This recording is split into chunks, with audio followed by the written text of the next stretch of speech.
welcome to T3. My name is Neely, and I am so glad that you are here, that you've remained connected to each other, that you've remained connected to Jesus, and that you've remained connected to our Chi Alpha, our Winter Chi Alpha discipline study. And it has already been taking us deeper every single week. So the first week we had the punch in the gut with that word about guidance, and then we heard from Eric about study, and this week is our third discipline. And so the humor from God is not lost on me that the one discipline that I was chosen to talk about is the one that I seem to have struggled with the most over the years. And let me start by asking you this.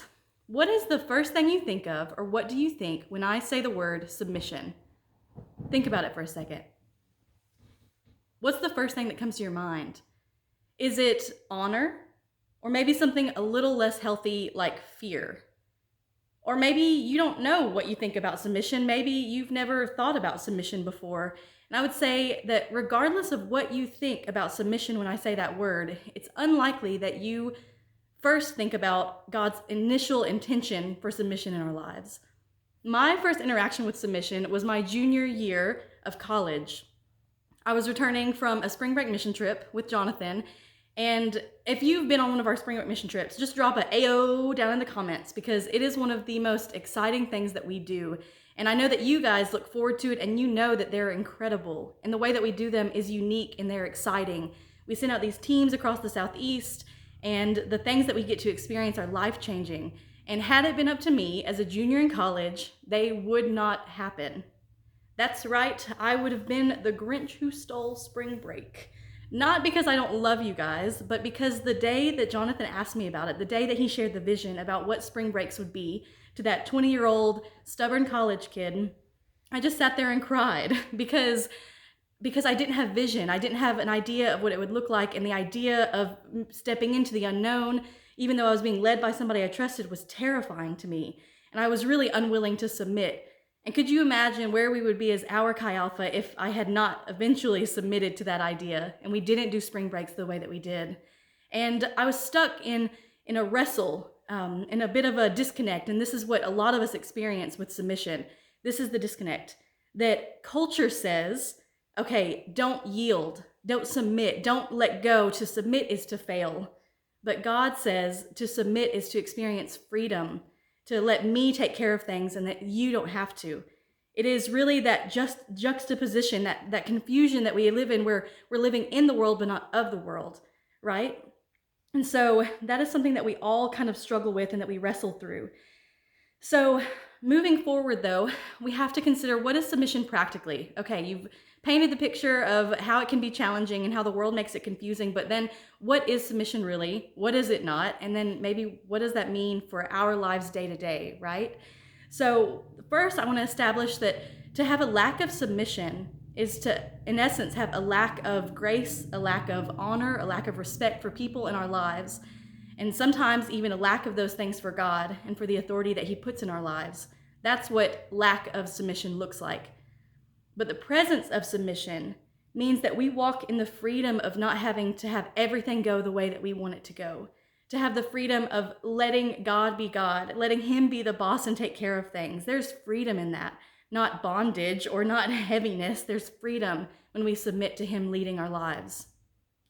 And so this isn't really a new thing that He asks of us. He asks this all throughout Scripture.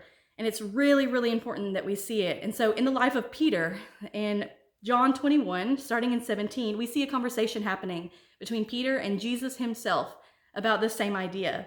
So Jesus asked Peter a third time. They've been having this conversation. He said, "Do you love me?"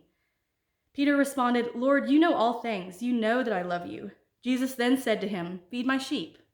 Very truly I tell you, when you were younger and you dressed yourself and you went wherever you wanted, but when you are old, you will stretch out your hands and someone else will dress you and take your hands and lead you to places that you do not want to go. This was an indication of the death Peter would experience to glorify God. And then Jesus said, "Follow me." So this conversation, there's a lot of really cool things happening in it. And there's a lot about what's going to come in Peter's life, but ultimately Jesus is painting the picture for Peter that if you love me, you will follow me. And to follow Jesus meant to yield to Him and to submit to Him.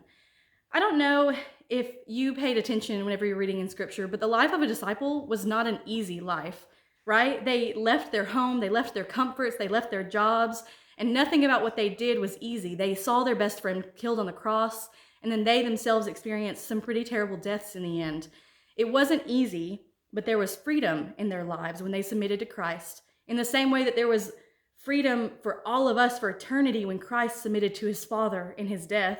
And in the same way that we experience freedom in our lives when we submit to Christ and follow him and allow him to be the boss of our lives and allow the different authorities in our life to guide us and to submit to those things rather than determining that we know what is best, that we are the boss. And guys, this is so hard. Like, I don't pretend that this is not a difficult concept. This is something that it's not just a one-time discipline. It's something that we have to die to ourselves in every single day, every single week. And to finish our time, I want to talk a little bit about maybe what that looks like practically in your lives. What are areas that, like, how do I apply submission to my life? Where do I get started? The first thing that we have to submit to is to God himself. We have to be willing to consider and to reflect on our life and consider, what place am I giving God in my life? And am I allowing him to rule it? Am I trusting him? And to just get honest about that and then move forward with him. The second thing that we must submit to is scripture. And this one's really simple, right? Read the Bible and do what it says. You submit to that authority in your life. And then the third thing that we submit to is our family, to our parents specifically. And then if you're married, your spouse, that there is a beautiful dynamic that God invites us into in those relationships to practice this idea of submission. What does it look like to walk in the freedom of submission in those relationships rather than a wrestle with them? There's so much more freedom in submitting to your parents, submitting to your spouse out of love and not out of fear, a very biblical kind of submission. And then the last thing that's very applicable for this family is submission to your Christian community, that God places us in this space with other believers so that we can honor one another by sharing our lives, transparency, vulnerability, that we would offer those things. And that's a way that we submit our heart to them. We trust that God is ultimately the one in control. He's the one blessing those relationships. And so I just want to encourage you to look at the questions that are below and to dig deeper into this idea of submission and to see where God takes you in it, and hope that you guys have a wonderful night. Bye.